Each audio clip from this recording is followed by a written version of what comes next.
Dedo na Ferida é o videocast da Associação Salvador. Um espaço para conversas transformadoras e questões fundamentais para construir uma sociedade mais inclusiva. Bem-vindos a mais um episódio do podcast Dedo na Ferida. Um podcast onde colocamos em cima da mesa temas muito importantes sobre a inclusão e a defesa dos direitos da pessoa com deficiência. Eu sou a Catarina Oliveira e hoje vamos falar sobre um documento essencial na vida das pessoas com deficiência, mas que tem alguns constrangimentos associados, o Atestado Médico de Incapacidade Multiusos. E tenho o privilégio de ter comigo à conversa o David Pérez, médico de saúde pública e provedor municipal na Câmara de Matosinhos, e que eu tenho o privilégio de poder chamar de amigo também. Obrigada, David, por estares aqui connosco. Olá, bom dia. Obrigado pelo convite. Obrigada. É sempre bom estar aqui numa conversa informal contigo. Exatamente. Que já não é a primeira vez. Sim. De facto, eu sou o provedor municipal da Câmara de Matosinhos da pessoa com deficiência ou incapacidade desde 2018. Mas o meu percurso de vida começa muito antes, claro, não é? A nível de percurso académico, eu fiz a licenciatura em microbiologia e, a meio do curso, tive um acidente de aviação e portanto, aí, como eu costumo dizer, houve um renascimento e, portanto, adquiri uma deficiência. Eu tenho uma tetraplegia, não é? Portanto, e locomovo-me em cadeira de rodas e tenho também pouca destreza nas mãos. E, portanto, o que isso limita muito as minhas atividades de vida diária, não é? Mas, de facto, como eu tinha... Isto já foi há mais de 20 anos atrás, não é? Que as coisas ainda eram bastante diferentes, não é? Mais precárias ainda. Sim. Mas como eu tinha uma família e uns amigos fantásticos, eu acabei o curso. Isto, na altura, foi a meio do curso. Depois interessei-me pela área do controle da infecção hospitalar, fiz o mestrado de saúde pública nesta área e depois, não contente com isto, enverdei pela medicina e tirei a especialidade de saúde pública e hoje trabalho no Hospital Pedro Spano, em Matosinhos, como médico de saúde pública a 100% na área do controle da infecção. E a par disso, vivo e sou o provedor de cidadão com deficiência e incapacidade em Matosinhos, portanto, no fundo, eu creio que foi um convite que me foi feito, foi um desafio. Tenho pena de não conseguir fazer mais, porque tenho pouco tempo disponível. Mas consegui também uma equipa que me desse apoio e estamos a tentar implementar um plano para melhorar as acessibilidades da cidade. Ainda há muito a fazer, como tu sabes, não é? Como em todas as cidades. Sim, e a nível de obras recentes, a Câmara de Matosinhos já há bastante tempo que tem muito cuidado a esse nível, mas há todo um historial para trás que é preciso corrigir, não é? E, portanto, isto vai ser um trabalho gradual e como eu costumo dizer, um work in progress, não é? Um trabalho sem fim, porque, de facto, a cidade é grande e há muitas zonas inacessíveis e tem uma grande parte de zona rural onde também é difícil criar acessibilidades. A par disso, o grande papel do provedor é, no fundo, ser um elo de ligação entre a comunidade e a autarquia, e, no fundo, é isso que eu tento ser, uma voz representativa das pessoas com deficiência / incapacidade e tento fazer este interface, colocando este assunto sempre na agenda política, não a deixando de esquecer, não é? E a tua presença lá enquanto pessoa com deficiência também ajuda, lá está, a colocar este tema sempre na agenda política, que às vezes se esquece, não é? Como é óbvio. Olha, e antes de entrarmos no tema que nos trouxe aqui, o atestado, nós costumamos começar com um pequeno jogo, um quebra-gelo, onde te vou fazer um jogo de preferes. São 4 perguntas simples e tu dizes-me se preferes uma coisa ou outra. Então, primeira pergunta, preferes agir ou aceitar?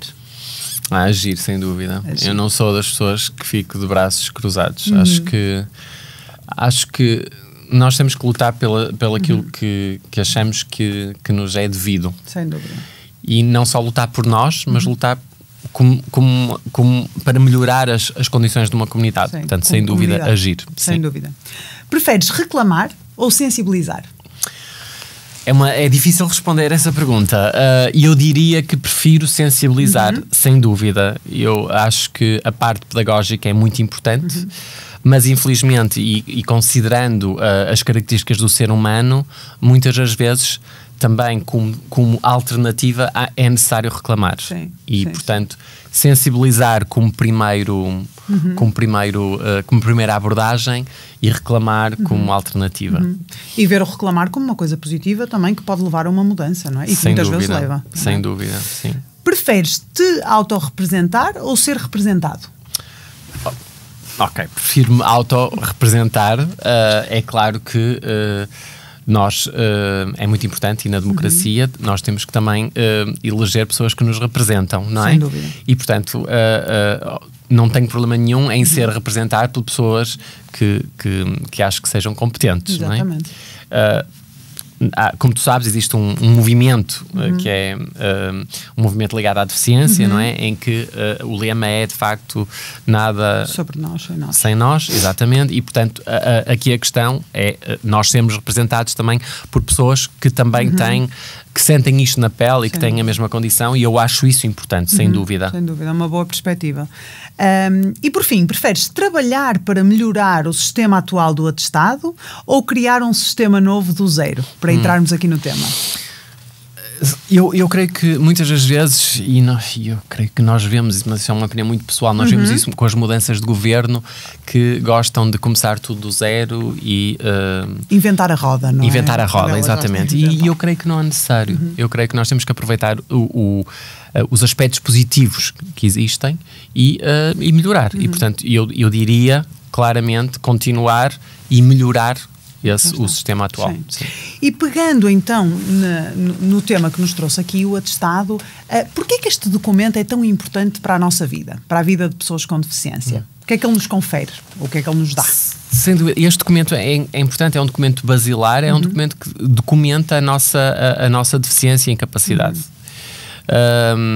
E obviamente não sob o ponto de vista discriminatório, ou antes, sob o ponto de vista talvez numa discriminação positiva, neste caso, não é?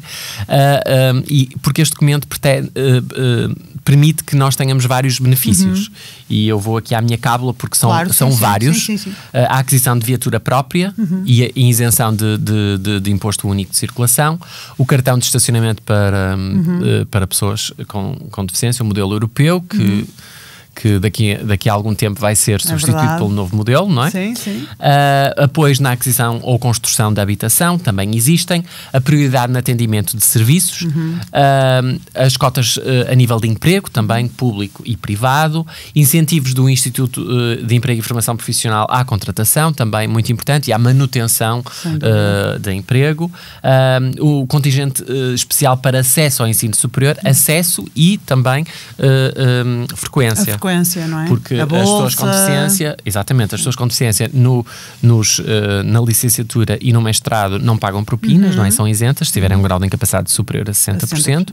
E, por exemplo, no meu caso, eu estou neste momento a fazer o doutoramento em saúde pública e concorri a uma bolsa específica para pessoas com deficiência e é-me pago os 2.750 euros anuais de propina também. Boa. Um grande incentivo à educação, sem dúvida, não é? Sem dúvida. Os benefícios fiscais em sede de IRS, claro, não é? A isenção das taxas moderadoras no acesso a cuidados de saúde e, muito importante e mais recente, a prestação social para a inclusão, também uma grande bandeira e muito importante também para nós, não é? Sem dúvida. E tu elencaste muito bem os aspectos positivos, ou seja, o que é que este atestado nos dá, e de acordo com o teu trabalho e também com a tua experiência pessoal, porque tens um atestado, não é? Também, quais é que tu achas que são os aspectos mais limitadores do sistema atual de atribuição deste atestado para as pessoas com deficiência? O que é que está a correr menos bem? Bom, eu aqui é muito difícil eu destrinçar aqui o meu papel como médico de saúde pública de pessoa com deficiência. De facto, eu enquanto médico de saúde pública nunca foi uma área que eu tenha explorado, nem nunca me dediquei a essa área, mas mas claro, até há bem pouco tempo eram somente médicos de saúde pública que faziam as tais juntas médicas para incapacidade, não é? Hoje em dia isso já não é verdade, existem outros médicos de outras especialidades a fazer, porque de facto isto não é uma atribuição de um médico de saúde pública, isto não tem nada de saúde pública, não é? Mas pronto, isso daria uma conversa à parte. De qualquer das maneiras, da minha experiência pessoal, mas também profissional, esta questão do acesso a este atestado tem neste momento vários aspectos a melhorar. A grande razão de descontentamento das pessoas com deficiência é de facto a morosidade com que acontece. Segundo a legislação, de facto, após a pessoa requerer a realização desta junta médica e entregando toda a documentação necessária, não é? Que é necessário entregar relatórios médicos que descrevam a situação clínica da pessoa. E devo realçar que muitas das vezes estes relatórios médicos são insuficientes ou não estão elaborados de maneira que a junta consiga avaliar bem a situação. E isso também é algo que é importante também nós falarmos com os nossos colegas médicos no sentido de perceber qual é o intuito deste relatório. Não é um relatório propriamente clínico, mas é um relatório que tem um intuito de uma avaliação para a incapacidade. E há diferenças, de facto. E como eu estava a dizer, segundo a legislação, depois da pessoa fazer este requerimento, deveria, no máximo dos máximos, ir a uma junta passado 60 dias. 60 dias. Ora, isto é muito raro. Eu diria quase nunca acontece. Eu também diria. E tu sabes que nós vivemos ambos em Matosinhos e neste momento Matosinhos tem um prazo muito mais alargado, superior a um ano, o que de facto é inaceitável. É inaceitável, de facto. As vidas ficam suspensas, não é? Sem dúvida, não é? Eu falei destas, o que é que este documento permitia, não é? O facto de tu ter estado tanto tempo à espera para poder comprar uma viatura em teu nome, por exemplo. Exatamente. Não é? Sim. E, portanto, isto é algo... Eu costumo dizer que na reabilitação de uma pessoa com deficiência, nas deficiências adquiridas, é muito importante o acesso a estas ajudas atempadamente. Claro. Quando são necessárias, não é? Não é daqui a 1, 2, 3 ou 4 anos, exatamente. Não é? Sim. E, portanto... Tem que ser feito aqui alguma coisa para melhorar isto. Mas o que é estranho é que, de facto, esta situação é muito variável. Eu falei com colegas que dizem, na minha unidade a lista de espera é de 90 dias. Variável de região. De região e mesmo na mesma região muitas vezes é variável. Há alguma região que saibas que é mais problemática ou mais... Não quero estar aqui elencado, sabes. Não existe claramente eu creio, nenhum relatório, nenhuma avaliação objetiva das listas de espera de cada uma das regiões que eu conheça. Existem, de facto, eu falei com colegas e eu posso dizer que há colegas que me disseram, na melhor das hipóteses, que seriam os tais 90 dias, mas eu falei com colegas que disseram que claramente tinham listas de espera muito superior a um ano. Sim. E, portanto, aqui é muito dependente, e é isso que nós temos que perceber, é muito dependente destes 3 médicos, que uma conjunta médica obriga que sejam 3 médicos, não é? Que façam esta junta, e que muitas das vezes não há recursos suficientes para realizar. E lembras-te assim de alguma história, algum caso que te tenha marcado como provedor ou como cidadão de um atraso gigante, de um atestado ou de alguma coisa, alguma vida que tenha sido tão impactada? Bom, eu lembro sempre de ti. Confesso, Catarina, lembro sempre de ti que tu tiveste tanto tempo à espera.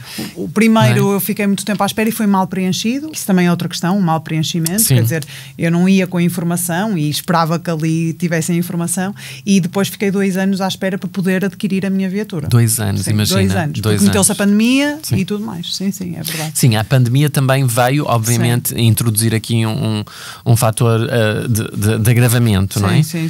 E portanto, aqui o que há necessidade é de facto de reforçar estes recursos humanos, não é? Claramente. E E seria importante, e agora com a questão da formação das ULS em todo o país, em que de facto esta área está sob a responsabilidade de cada ULS, claro. Não é? E cada ULS pode e deve ter mais que uma junta médica, que pode estar dividida por várias regiões, e portanto entre a ULS deve haver. E é essa a grande vantagem de uma ULS, claro. Haver um redirecionamento de recursos de modo a que a região possa ser igualmente servida.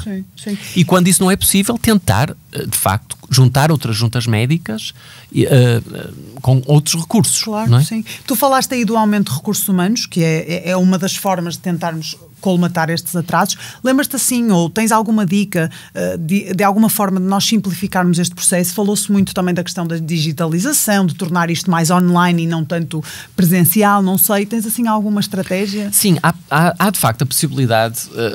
Há a possibilidade de nós agilizarmos o processo sob vários pontos de vista.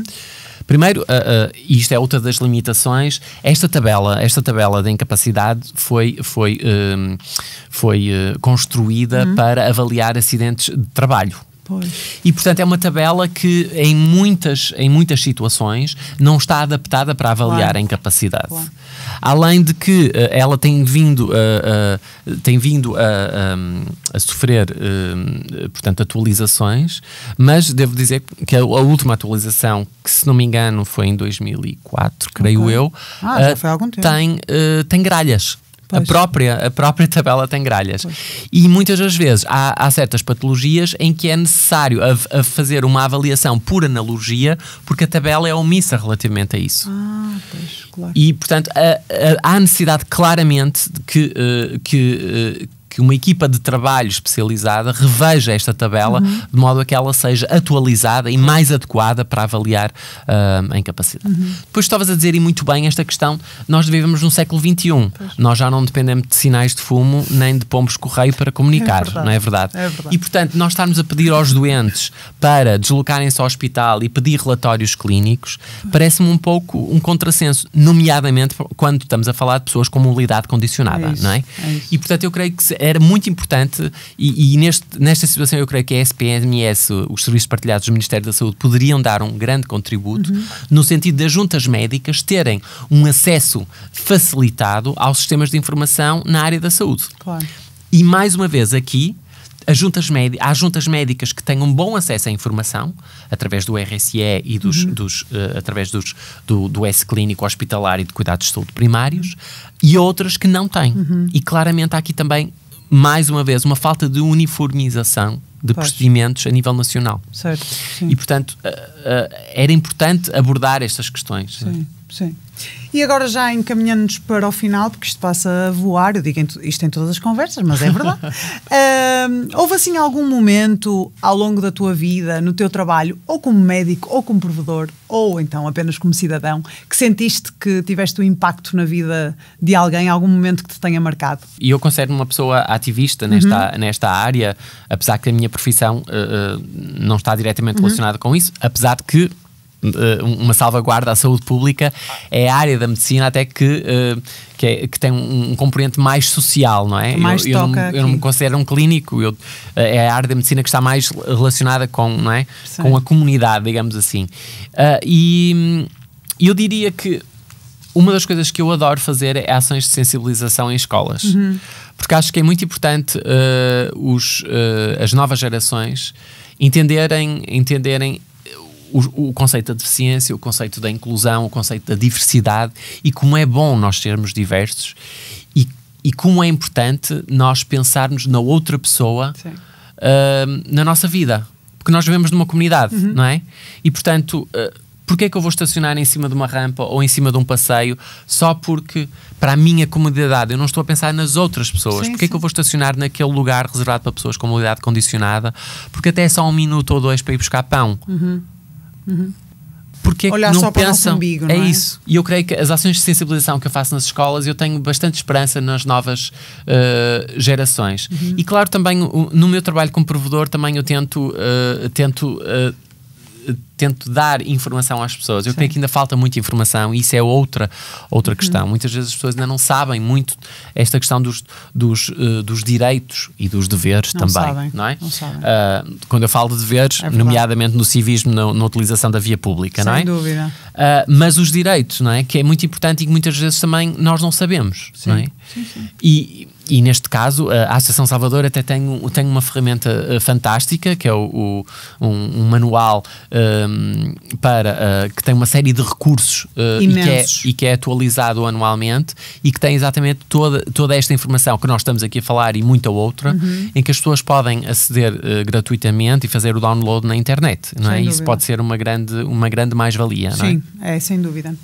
E para terminar, vamos imaginar que há uma pessoa lá em casa que nos está a ver com deficiência ou familiar sem deficiência que está a passar por um processo de tentar adquirir um atestado multiusos e está a ser moroso. Alguma mensagem que tens para essa pessoa? Alguma dica até para tentarmos estarmos mais informados ou acelerar de alguma forma o processo ou perceber o que é que podemos fazer para terminarmos aqui com uma dica prática? Isto se calhar é um conselho a nível global, não é?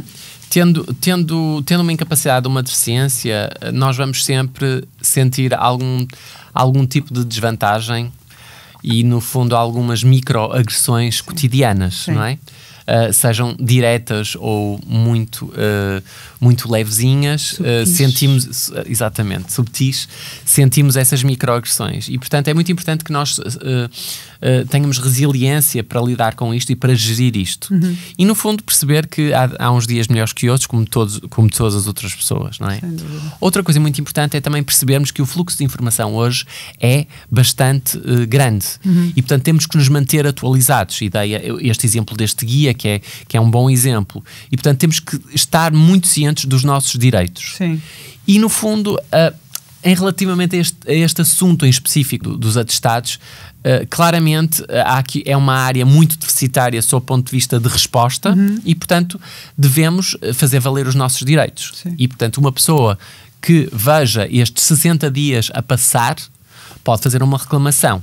E, em primeiro lugar, deve fazer a reclamação dirigida ao Presidente do Conselho de Administração da ULS, para a qual essa junta médica pertence. Sim. Okay. Uma dica super prática. E pode concomitantemente fazer uma reclamação para a Provedoria Geral da Justiça, também, relativamente a fazer valer os seus direitos, porque isto está legislado. E, portanto, aqui a importância da reclamação. Em último caso, também pode fazer uma reclamação dirigida à Autoridade Nacional de Saúde, que é sediada na Direção-Geral de Saúde e que, no fundo, é digamos assim, o chefe-mor destas juntas médicas. Não é? Mas eu diria, para começar, com uma reclamação para o Presidente do Conselho de Administração, da ULS, e se de facto não houver uma resposta atempada nem positiva, aí provavelmente para a Provedoria. Seguir. Muito bem. E agora a pergunta final que fazemos a todos os convidados, que é baseada no lema Nada sobre nós sem nós, que falamos no início da nossa conversa. Se tivesses um poder de decisão absoluto, o que é que mudarias imediatamente? Ou seja, em que ferida é que tu punhas o dedo? Bom, vou falar duas situações rapidamente. A primeira, relativamente a esta questão que nós estamos aqui a falar dos atestados multiuso. Aquilo que eu faria se tivesse poder absoluto era primeiro fazer um diagnóstico de situação. Ok, isto é chapa 5 para um médico de saúde pública. É fazer um diagnóstico de situação e perceber o que é que nós temos. Quais são as regiões mais deficitárias? Quais são aquelas que estão melhores? E tentar perceber que recursos é que nós precisamos e como arranjar estes recursos. Nós podemos recorrer, por exemplo, a médicos reformados que queiram, de facto, que se disponibilizem para fazer estas juntas, por exemplo. E em algumas regiões isto já acontece. E, portanto, a primeira coisa seria fazer um diagnóstico de situação e perceber, e de facto, naquele questionário que foi feito pela Associação Salvador a mais de 500 pessoas, mais de 63% disseram que tiveram mais de um ano à espera da junta médica. Isto é absolutamente inaceitável. E, portanto, é preciso perceber o que é que nós estamos... em que áreas, e em áreas geográficas é que este problema é mais... É preciso perceber o estado da arte, não é? Dúvida, Senão não conseguimos trabalhar sobre ela. Respondendo nessa mesma questão, mas do âmbito da deficiência em si, eu creio que a área das acessibilidades é uma área bastante premente. O nosso país ainda está muito atrasado relativamente a outros países europeus. E de facto...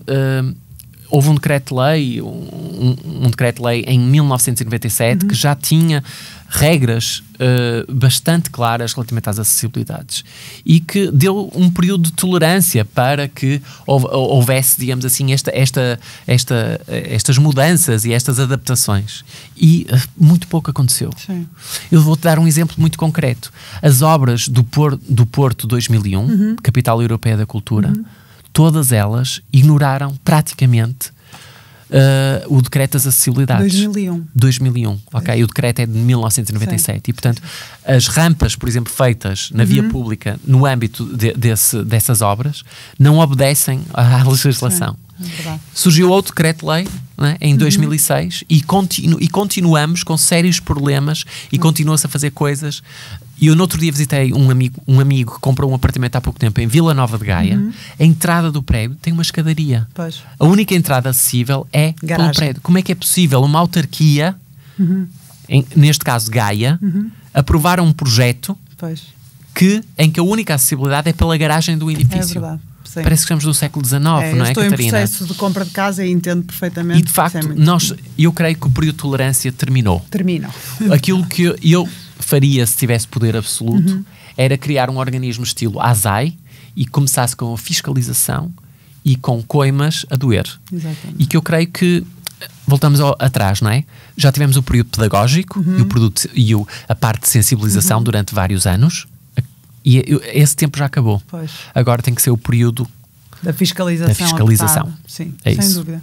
Muito obrigada, David. Foi uma conversa super esclarecedora. Acho que deixaste aqui dicas até muito práticas com o teu conhecimento pessoal e profissional. E parabéns pelo teu trabalho, que sabes que eu admiro muito e és uma inspiração para mim. Não tem nada a ver com a tua cadeira de rodas, tem a ver com a tua pessoa também. Obrigada. Obrigado. E tu sabes que é mútuo isso. Obrigada, muito obrigada. Obrigada a todos vocês que estiveram aqui connosco nesta conversa. Este foi mais um episódio do podcast Dedo na Ferida. Vem aí muito mais conversas inspiradoras e com temas muito relevantes para a luta pelos direitos das pessoas com deficiência. Até lá!